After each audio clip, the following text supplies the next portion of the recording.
करने के लिए आई हूँ कि आप सब आगामी 18 तारीख को जो लोकसभा चुनाव है उसमें हमारे अख्तरुल इमान को वोट देकर के पतंग छाप पे 5 नंबर पे वोट देना है, पतंग छाप पे, और अख्तरुल इमान को जिताना है क्योंकि वही नेता है पूरे सीमांचल में जिसके की मुंह में आवाज है और जो आपकी हक की लड़ाई लड़ सकता है। बाकी किसी के ना मुंह में आवाज है ना उनको पता है कि आपकी दुख दर्द तकलीफें क्या है, आपकी समस्याएं क्या है। मेरे हिसाब से तो बाकी नेताओं को ये भी नहीं पता होगा कि आपकी समस्याएं क्या है। मैं आपको उंगलियों पे गिनवा सकती हूँ।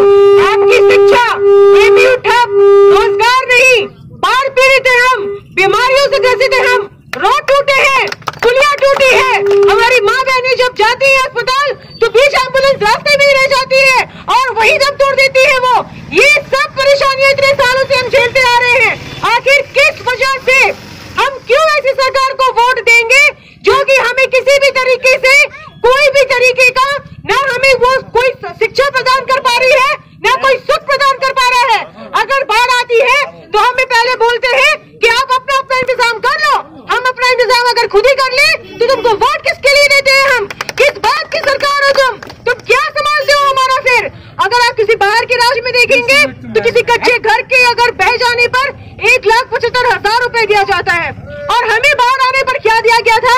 6,000 रुपए, शायद वो भी नहीं, उसके लिए भी लाइनें में लगी रहे। और इतना ही नहीं, जब जीएसटी आया तो बीजेपी ने जीएसटी ऐसा लगाया कि हमारे बुजुर्ग लाइनों में खड़े रह गए।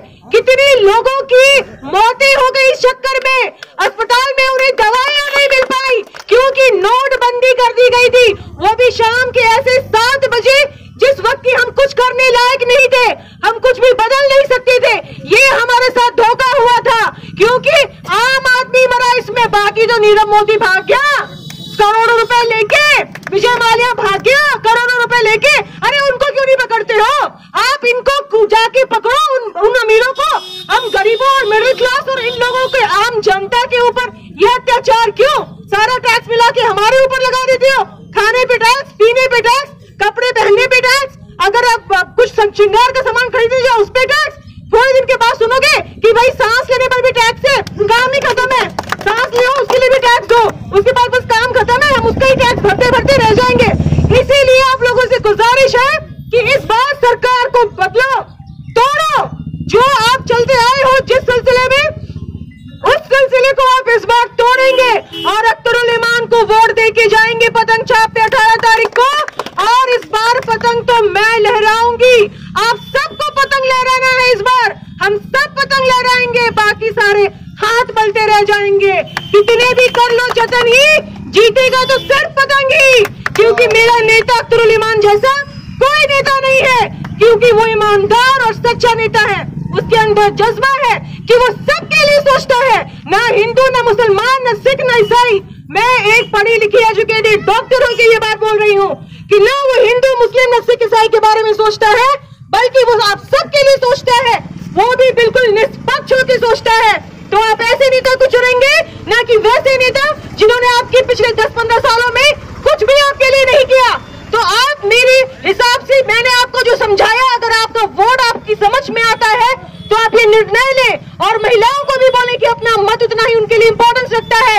आप जाके वोट अपना दें और इस सरकार को, वहां से गद्दार सरकार को उस कुर्सी से उठा के आप नीचे फेंक दीजिए और उनको बता दीजिए कि आम जनता की ताकत क्या होती है।